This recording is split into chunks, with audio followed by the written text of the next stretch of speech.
I had this conversation with an elderly woman who asked me if I was going to have a boy because it's a first child, it should be a boy. In a patriarchal society, we have this thoughts with this kind of conversations. And when I said, no, it's going to be a girl, and I smiled back to her, she said, oh, don't worry, the next one will be a boy. This is a podcast called Walk, Talk, Listen. An attempt to connect people and make this world a bit better by sharing opinions and experiences based on the belief that everyone's perspective is true, albeit partial. My name is Maurice Blom, and I would like to welcome you to yet another episode of Walk, Talk, Listen.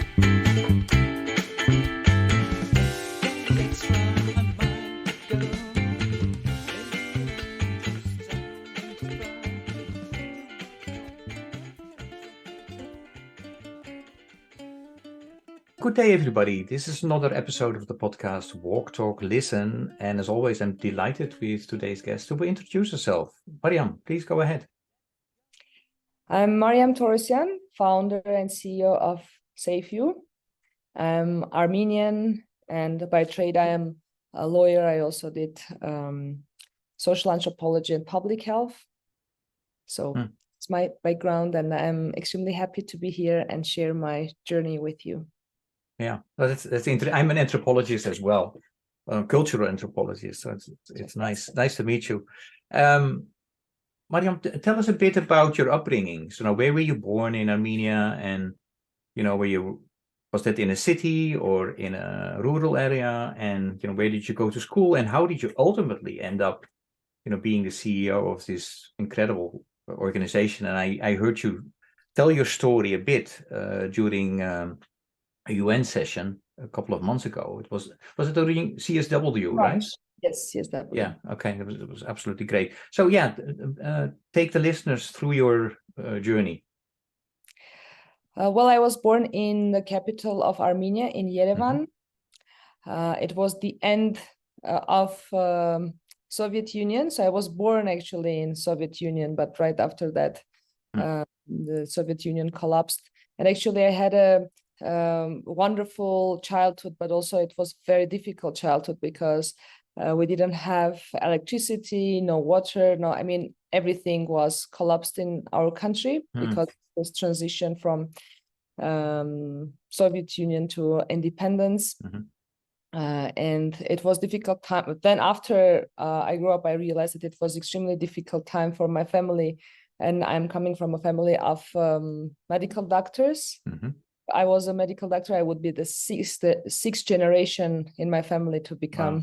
Yeah, but I decided that I want to become a lawyer. And then, of course, public health is something very much to do with my genes, let's say. And what you have brothers and sisters as well, or Yes, I have a brother. Okay. Yeah. But he's not a medical doctor, so he also decided to. Okay, so nobody. Mathematics and law and business administration. Yes. Gotcha. So that's about my childhood. I would say that it shaped me in a very good way as a human being, because that's what we had as kids, supporting each other through different times, supporting our neighbors, our friends and our families, without even understanding that we're living in a very challenging times, because it also was war in Armenia, and which is actually still continues the problem in Nagorno-Karabakh. And also being a descendant of the survivors of Armenian genocide, it also had a big impact on not only in my childhood, but also on who I am and what I stand for. Yes, so being actually seeing and experiencing many injustices in my life, actually it shaped me the way that I have to live a meaningful life and be, let's say, to continue what my ancestors, my family started, and also as an Armenian and as a woman, to be someone of service to others and channel love, peace, and justice, I would say. So this is who I am, and the main drivers of who I am. Of course, it's my, let's say, inner spirituality, which is largely shaped by also my national identity and also my gender.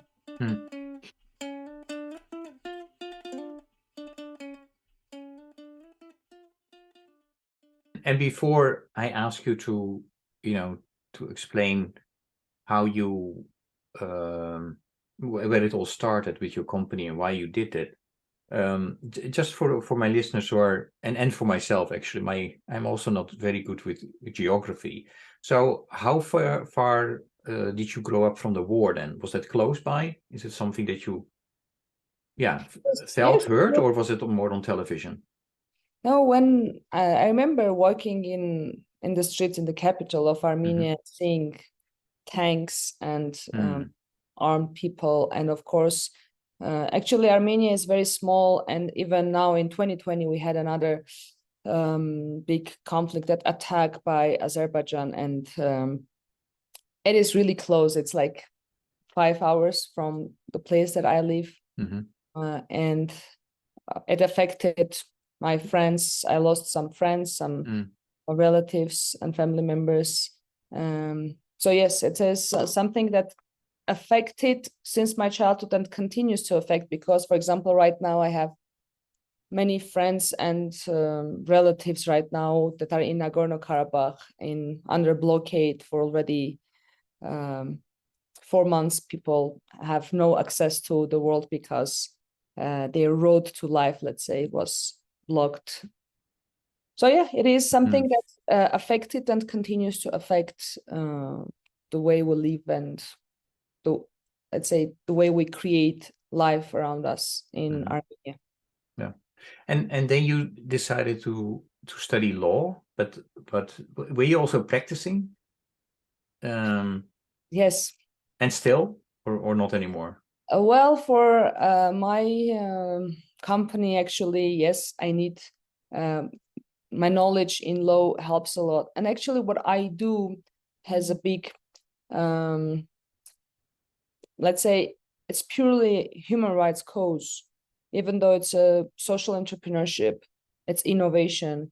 But the goal of this, using technology and innovation, is to address a human rights issue. Yes, I practice law, and I still continue also teaching law at the medical university. It's a public health law that I teach at medical university in Armenia.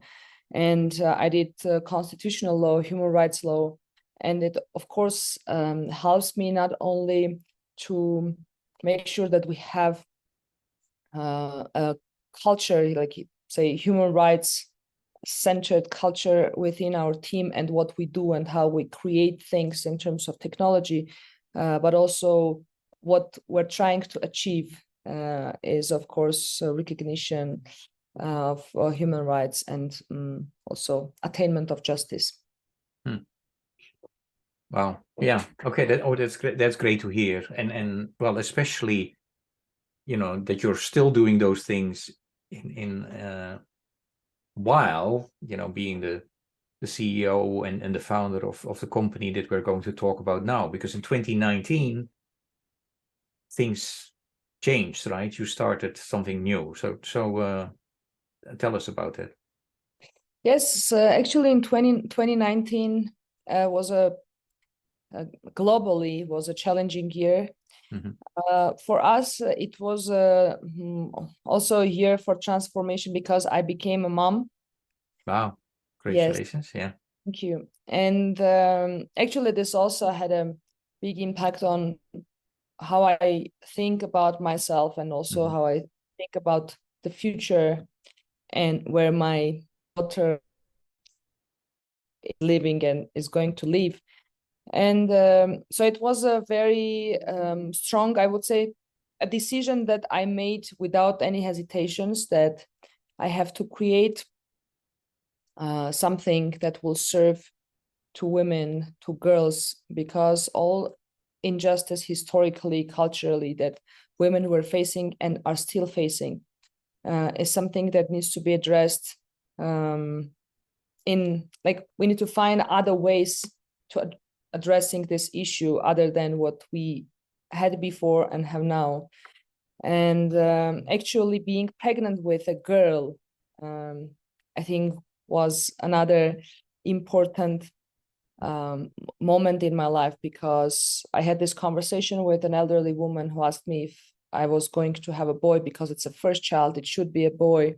In a patriarchal society, we have this thoughts with this kind of conversations. And when I said, no, it's going to be a girl, and I smiled back to her, she said, oh, don't worry, the next one will be a boy. And then I asked myself, what is the problem in this world that an elderly woman tells another woman that being a woman is less important or undervalued? And the worst answer to this question, the worst layer, let's say, in the answer, because the answer is truly very long, is the gender-based violence, or in other words, violence against women, femicide that is happening every day, and this alarming statistics that nowadays, during a day, 141 women are killed by their family members, by someone that they should be able to love and trust. And with all gender inequalities, this is the worst thing, one of the most pressing issues. And then it was COVID. I realized that, okay, this is the time to transform my research that I was doing with through a World Bank Group project to a real instrument, to a mechanism, to a tool that can serve women in the difficult times of COVID, even though it was very difficult for me too, because I had a newborn baby, it was lockdown, it was breastfeeding, and also creating something totally new, while the world was kind of falling apart because nobody knew how the COVID will evolve and what it is, right? In the beginning, we were all very much scared. And of course, it is a pandemic, and it wasn't, let's say, an easy time to make a decision to start something new, but it was the time that was also calling for this to happen. So tell. I know what you produce, but the listeners don't know yet. So, what did you make? What did you do?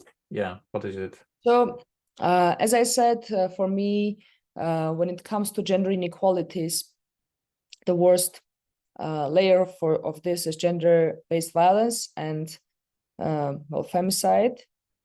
And the tool that we created, it's an AI-based solution it's a mobile application, AI-based platform to tackle violence against women. So it's a mobile app for women and a platform for international organizations, NGOs, and governments, which is a multi-stakeholder space facilitating prevention and response of gender-based violence. So for end users, for our beneficiaries, for community, it's a mobile app which provides access to safety.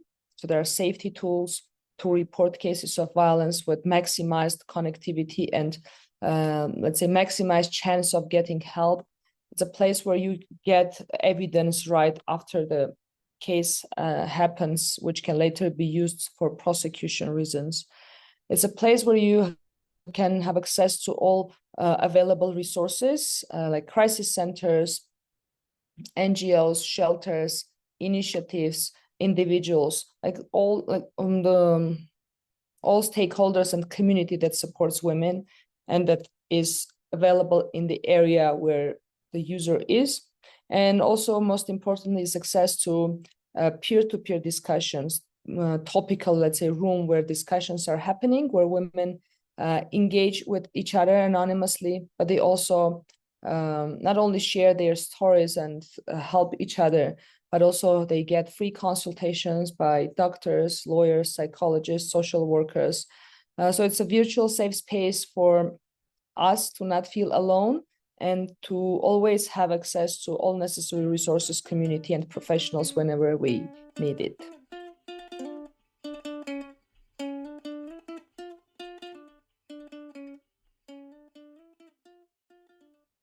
So I'm really fascinated by a couple of things that you mentioned. I mean, first of all, that it's AI based. Yes. Yeah, so there is, I think there are a lot of people out there are scared because of AI. So Yes. maybe you can explain a little bit about that. And then I can imagine that some people would say, why is that better than talking with a human being? Yeah, Yes. tell about those two aspects. Sure. Well, I am truly an innovation and technology enthusiast. And I believe that the technologies that we have nowadays that are already developed, let's say, can serve humanity and make a real change. But unfortunately, we also see that these technologies are not used for humanity, but in many cases against. Even the algorithms that we create, the technologies that we create, not to empower, but to, for example, sell, not to solve the issues, but create additional issues. So when I'm saying AI-based, first of all, I'm not saying that we're replacing humans with AI. What AI does in our case is through non-personally data collection and analysis, we're able to understand where are the problems and to help governments, NGOs, and other respective stakeholders to design preventive programs and policies, something which is either not happening nowadays or happening in a very, let's say, inaccurate ways. Why? Because imagine we have this problem there. Every 1 in 3 women worldwide experience some form of sexual or physical violence. There are cases of femicide. But when it comes to data, especially to real-time data, to understand where is the problem, it's like curing patient without knowing the diagnosis, without knowing where is the problem. We know that there is a problem.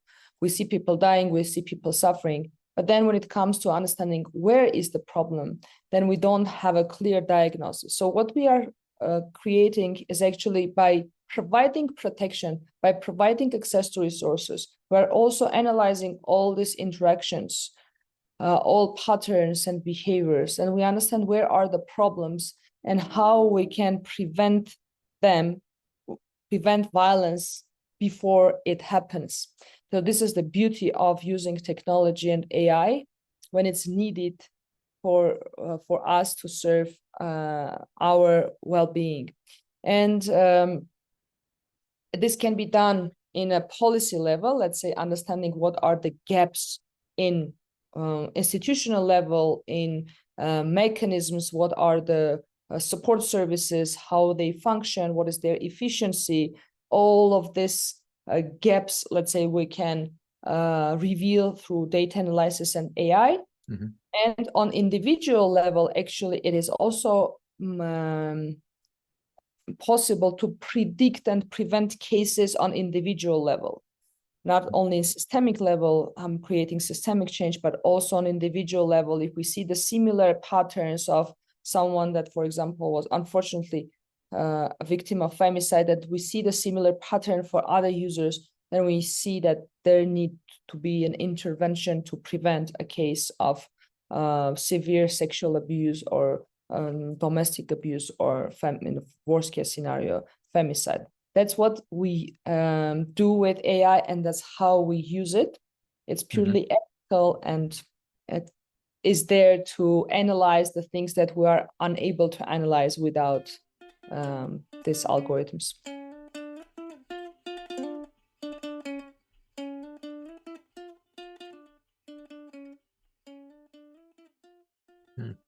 And actually, it is successful because as a result, you have received also different awards. I mean, the most recent one is in April, right? Maybe.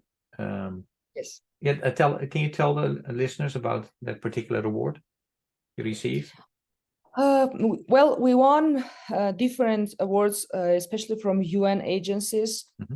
I would say one of the most prominent one when it comes to UN, it's UNFPA Innovation Challenge, because it helped us not only through like financial, let's say, investment, but also UNFPA is one of our main partners and channels when it comes to replicating this solution to other countries. Also received other awards from UNDP, from UNWTO, and other agencies. But the most recent award that we're very proud of, it's Cartier Women's Initiative award, and I'm going to be in Paris in May to receive an award, and most importantly, to meet with a community of change makers from around the world, all of us addressing sustainable development goals.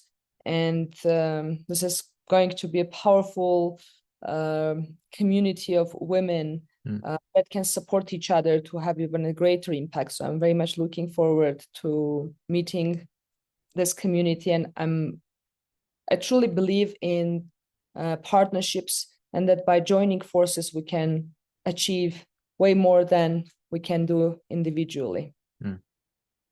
No, and congratulations. That's absolutely wonderful. I have one last question about the platform that you're using, because it's called Save You, the platform as well. So that's English, but it started in Armenia. So how does that work? Is it all in English, and can people speak English? And how is that for other countries? Because you were alluding to the platform is also being used in other countries, right? Yes. So the platform is currently used in Armenia, Georgia, and Iraq. And very soon, within 2 months, it's going to be also launched in Zimbabwe and Iraq. And we're actually very actively working towards our expansion to Sub-Saharan Africa, North Africa, Middle East, and to other low to middle income countries, along with also we're working with countries in Europe like France, Finland, and currently while giving you an interview, I'm in the United States. So in terms of languages and in terms of how the technology works, first of all, we understand that everywhere we go, we work with local communities, with grassroots organizations, with local stakeholders. And that's why we created context adaptive, culture adaptive solution. Actually, here, my background in social anthropology was very helpful to understand how we should program the whole solution to make sure that it is in a way centralized, so it provides a universal solution to a universal issue, but it is also context adaptive and can be customized to the needs of each society community. So it's a multilingual application. At the moment, it supports 9 different languages, and we're adding more languages now as we scale it up to other regions and other countries. The name is the same everywhere. Save. So it's easy, because this way you can go and download it from App Store and Google Play.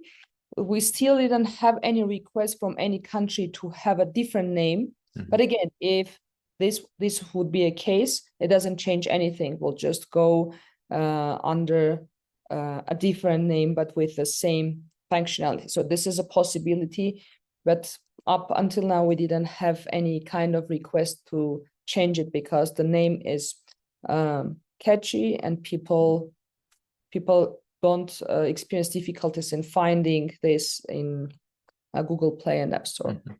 And is the app free, or people have to pay for it? Well, the mobile application is totally free of charge for end users. Don't pay even for the SMS service, because when you press the button, up to 7 directions get notified. If they're not dashboard users, all of them, they get notified through an SMS about your geolocation. And this is a short SMS that is sent, and it's sent through our system. So we pay for this service too, because we understand that if you don't have a plan in your phone to cover the SMS or to make a call, it doesn't mean that you have to be deprived of a possibility to seek help. Yeah. And, as also majority of our users are from underprivileged groups, we're also working with telecom companies locally to make sure that they provide us with zero rate, which means that you don't need to have a data plan on your phone to be able to use SafeU. So it will be free to download, free to use. And even if you don't have internet, you don't have data, you can't access all other applications that require internet. But this one, you will be able to use without it. So it's another stakeholder that we always try to involve and make sure that there is commitment by telecom companies to.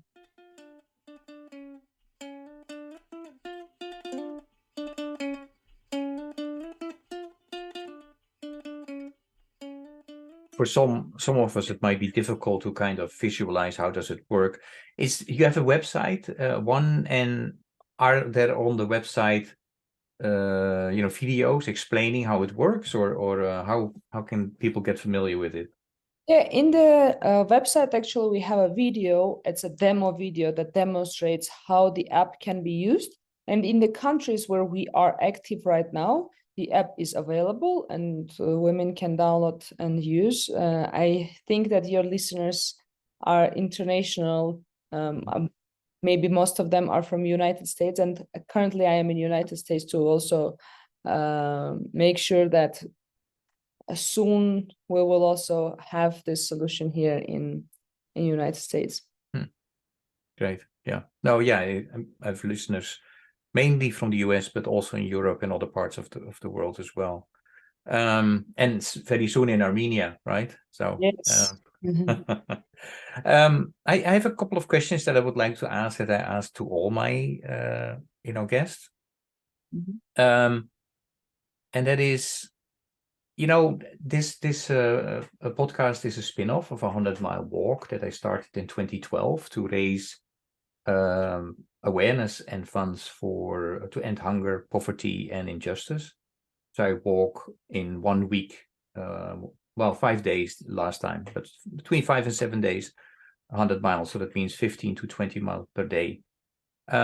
If you would be asked to walk 100 miles in a week, for which cause would you walk?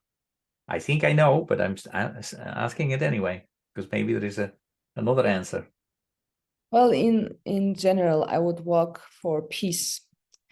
Because peace is an environment. It's an absence of violence, a space where there is no violence, a space where you can create, and you can live and thrive. And that's what I wish for us, for humanity, to have not only peace of mind, but also peace in our relations with each other, between nations, between genders. And that's for what I will walk. And actually, that's for what I live my life for. Yeah, what gets you out of bed in the morning? What drives you in life? Life itself.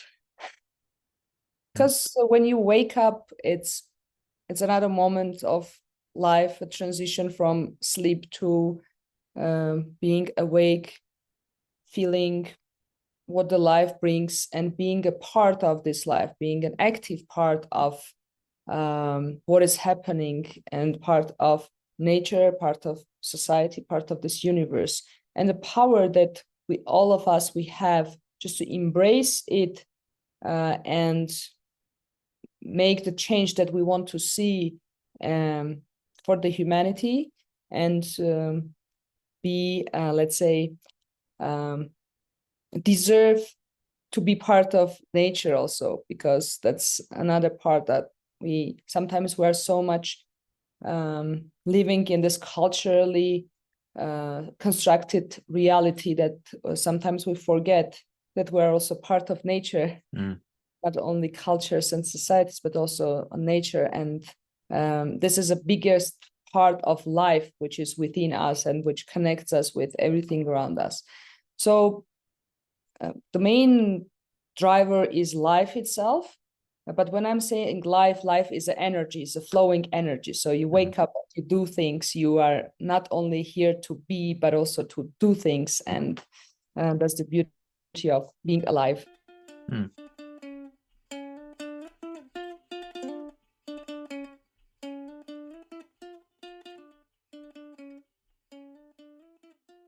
Okay, great, thanks.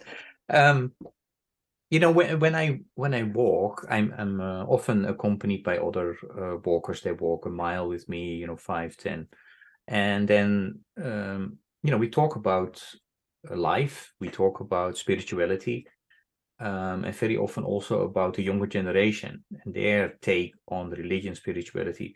So I have a question to you about that. What do you see happening among youth in your community in relation to religion and spirituality? Well, I don't know if you know or not, but Armenia is the first Christian nation. So we adopted Christianity back in 301. And I think, and also we were mostly attacked by the fact that we were Christians and surrounded by non-Christian countries, sometimes friendly, sometimes not that friendly to our religion.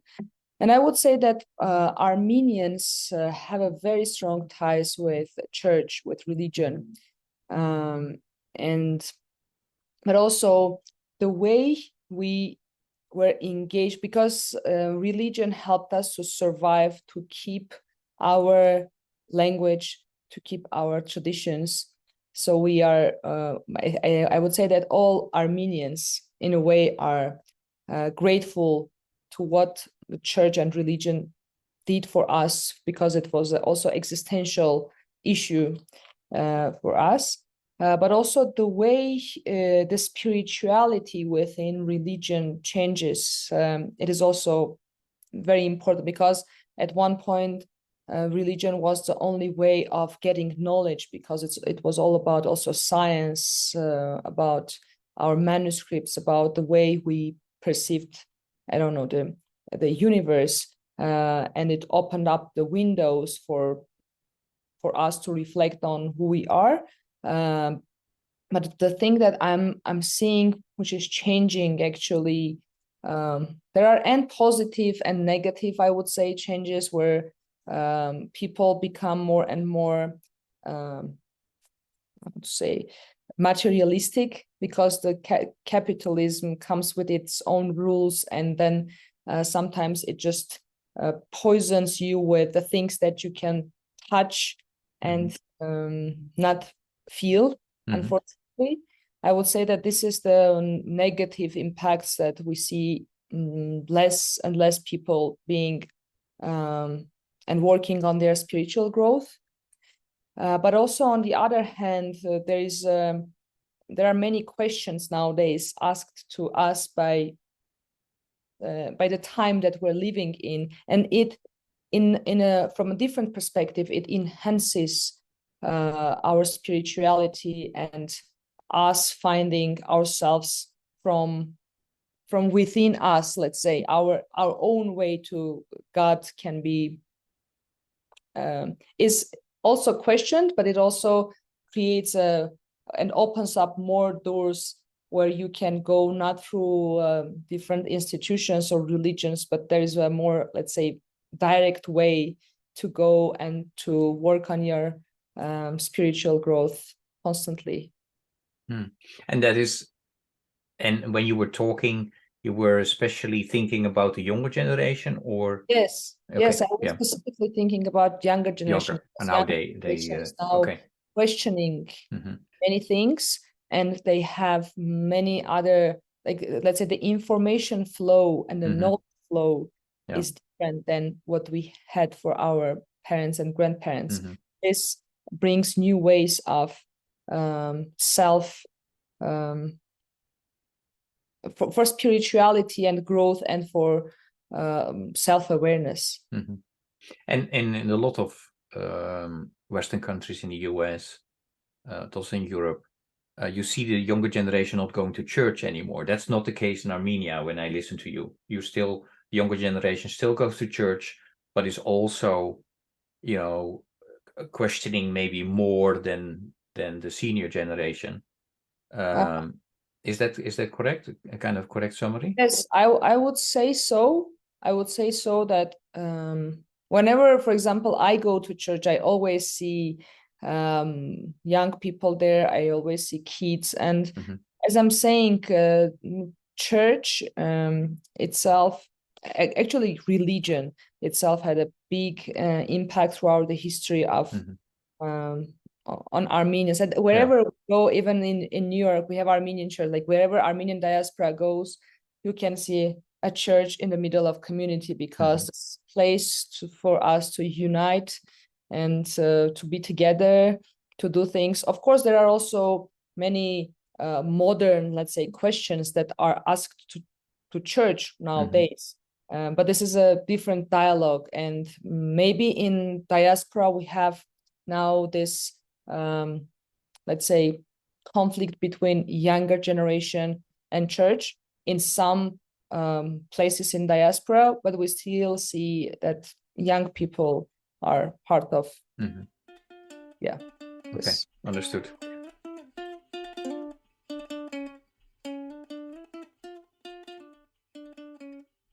Hey, earlier in the conversation, you were referring already to the Sustainable Development Goals, because you really think that's important. And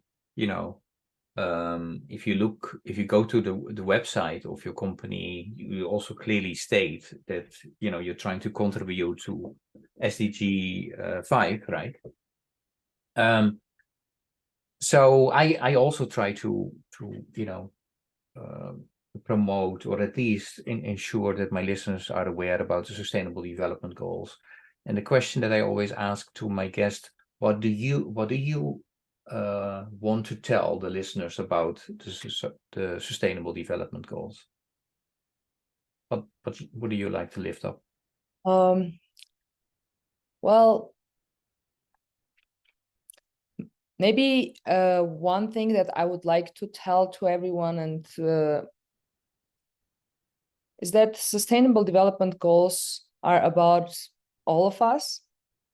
It's not an action plan designed by some people there at the UN. It's about the problems that we have and the problems that we have to solve.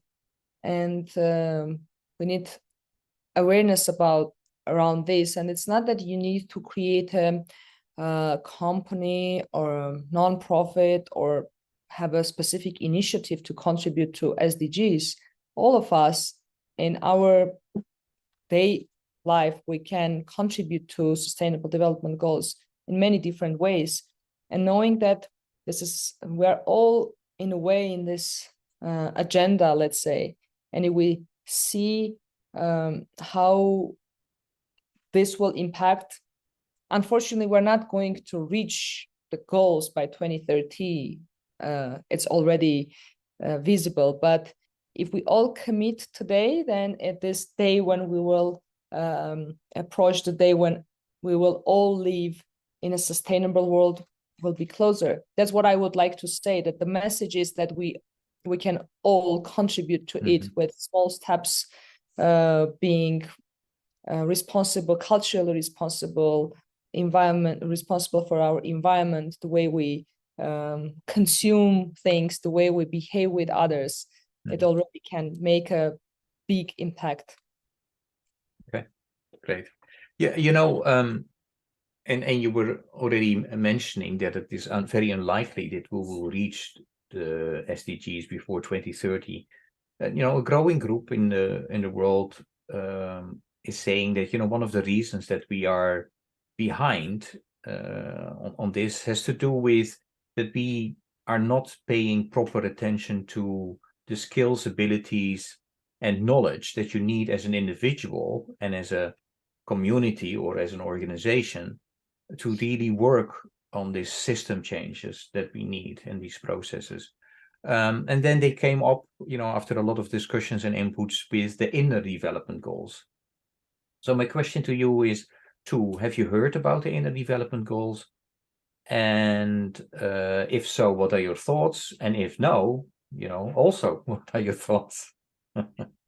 Yes, actually, I came across this, and I can totally relate also to this, because we set up goals for us, and we have an action plan. We go to this direction, but then first of all, we as humans, we are the drivers of this change.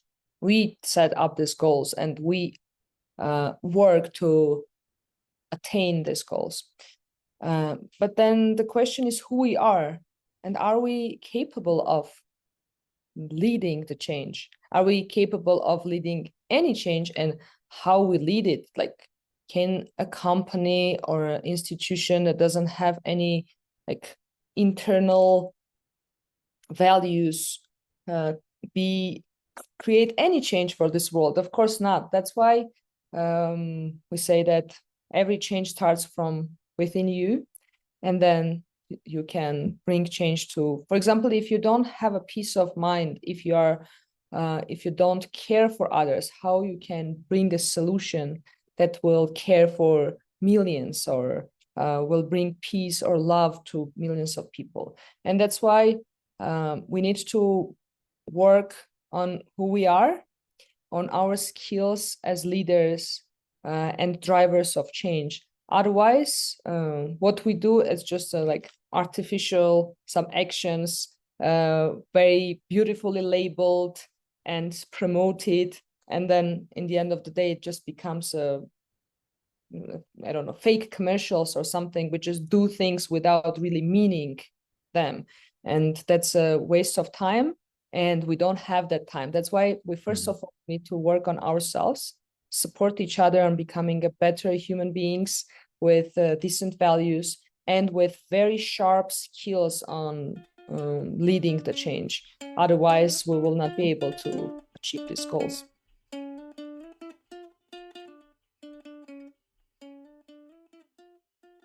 Great. No, thank you so much. And I forgot to remind the listeners that the inner development goals are 5 goals: being, relating, thinking, collaborating, and action. And if you want to know more, you should go to innerdevelopmentgoals.org. Hey, Mariam, one of the things that I try to do, I hope to contribute to, is to connect people and that they hear different perspectives, and a way to do that is coming up with different types of guests for my listeners, but also connecting my guests with each other. So I have a question for you from the previous guest. My question for your next guest: what is the one thing that he or she can do that would transform a community in any country that he or she chooses? I would bring Armenia, as I'm Armenian and I know more about this country than about any other country in the world. Mm-hmm. And one thing is, again, when we go back to the question on inner development, one thing that I can do, and I am actually on the way of doing, is that every day building myself in a way that I am, and being a role model and inspiration for younger generation. Because we in Armenia, unfortunately, because of this gender inequalities, and in the world actually, we lack female leaders, female role models that are impacting, that are creating, that are innovating, that are changing and driving change and caring for others.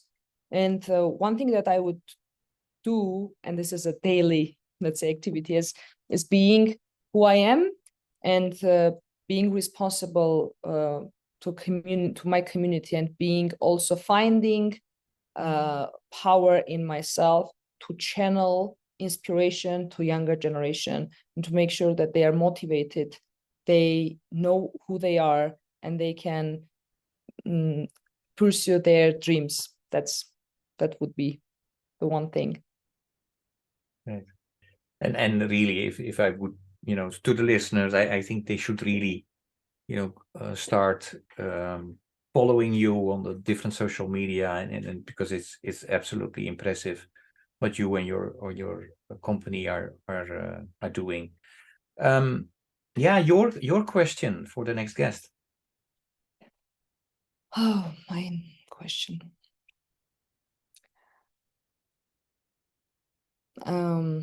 How we can connect people who hold this power within themselves, for like people who bring peace to this world. How we can make sure that all these people are somehow connected and they are united in what they do to maximize the potential of having more peace in the world. Great question. Okay. You are in the US at the moment, and in this country, there's a person called Steve Hartman of CBS, and he's examining at the moment how one simple act of kindness creates a ripple effect. So basically, he's looking at the potential of that. I have two questions to you about that. What do you think about the power of one simple act of kindness, or its potential in creating a ripple effect? That's question one. And then second part is, if I ask you to now on the spot to come up with one simple act of kindness that you would do this week, what would you do? So from the first question, I truly believe in it. And actually, all great people that I met in my life, all of them, they had a story of someone helping them in a difficult situation, or someone lifting them up in a situation where they were kind of not lost, but somehow trying to find a way. And then one person helped them, and then they became successful, and then they achieved something. And then it was a moment when everything changed. And I truly believe that by helping each other, and this small act of kindness can be from advice to, I don't know, hiring someone, or to offering some or providing something. And it is very important because there are moments in our lives that we need this, let's say, message, because it comes as a kind of message from the universe for us to find our way. Yes, I believe in it. And what will be one act of kindness that I will do this week? Because it's going to be a very busy week for me with many work meetings. I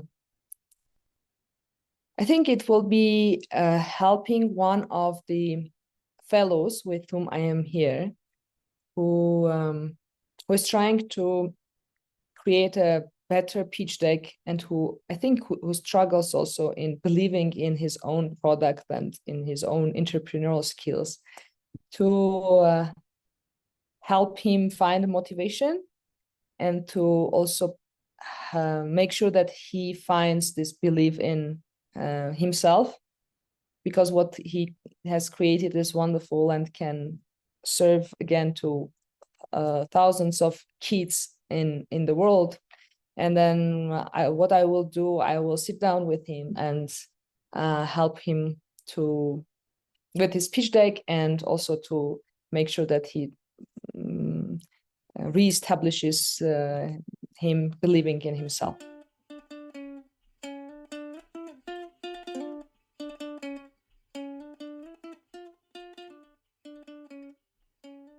Wonderful.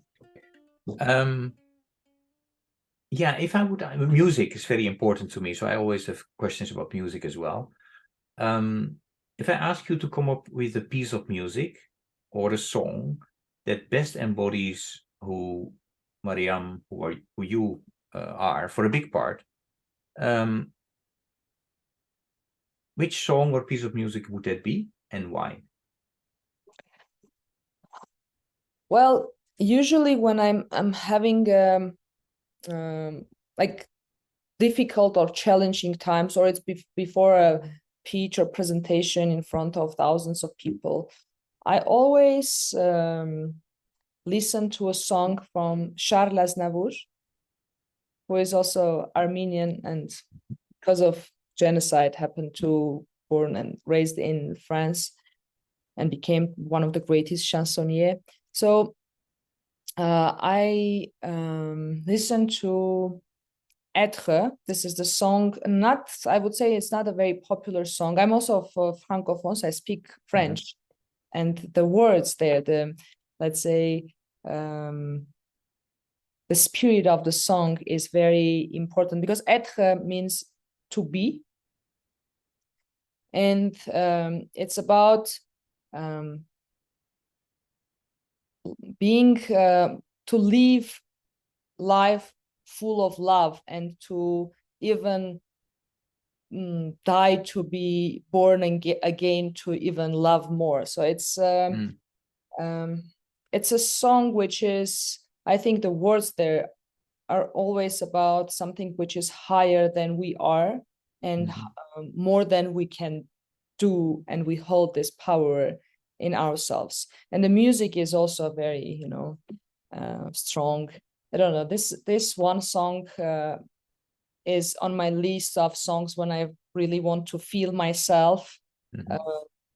I listen to this song and then it resonates with me. You can also see the translation of the lyrics in English, and I'm sure that you would like it too. Great. And I will add that to a playlist that we started. If you go to Spotify, #WalkTalkListen, then you see all the songs that have been selected by my guests, and that is from, well, Charles Aznavour will be there soon. There is also hard rock, there is jazz, there is classical music, all kinds. It's really, I often listen to it because it reminds me of my privilege and how humbled I am that I have been able to speak with so many absolutely great people from all around the world. Yeah, Mariam, any message, invitation, or question for the listeners? If you liked what we do, our team does at SafeU, because it's not about me, it's about a team of dedicated women from different backgrounds, hardworking. They're working with love and with dedication and with we believe in what we do, and we see the impact that we want to create. And if you liked what we do, and if you would like to, I don't know, join us or support us or to know more about us, we're always one email away, and I'll be more than happy to also, I don't know, have a bigger exposure to your audience, because I believe they are very nice, all very nice and spiritual people, and to make sure that we create bridges between people who listen to quality music, that are creating things, that are innovating, and that are committed and dedicated to this humanity and to this world. So yeah, just let's keep in touch, let's be connected. And I would also like to introduce you to my team, to my incredible team.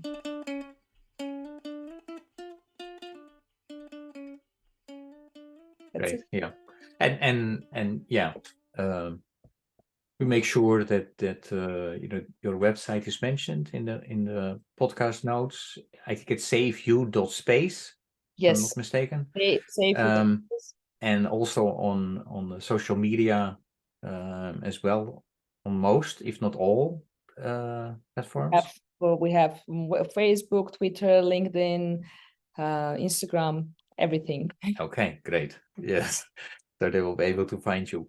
Hey, any question that I should have asked you but didn't?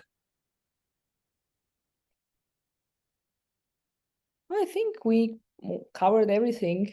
And it's always good to leave one question open so that we can continue the conversation. I'm sure you will. Yeah. Great.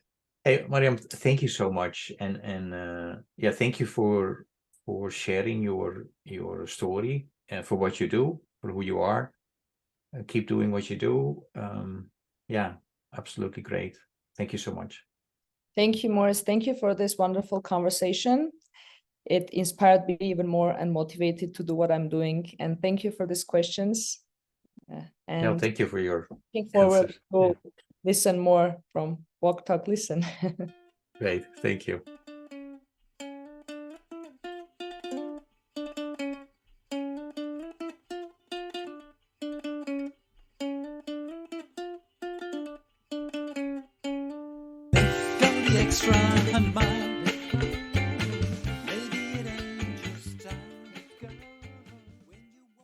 Thank you for listening to Walk, Talk, Listen. Please check us out on 100mile.org or follow us on Facebook or Instagram.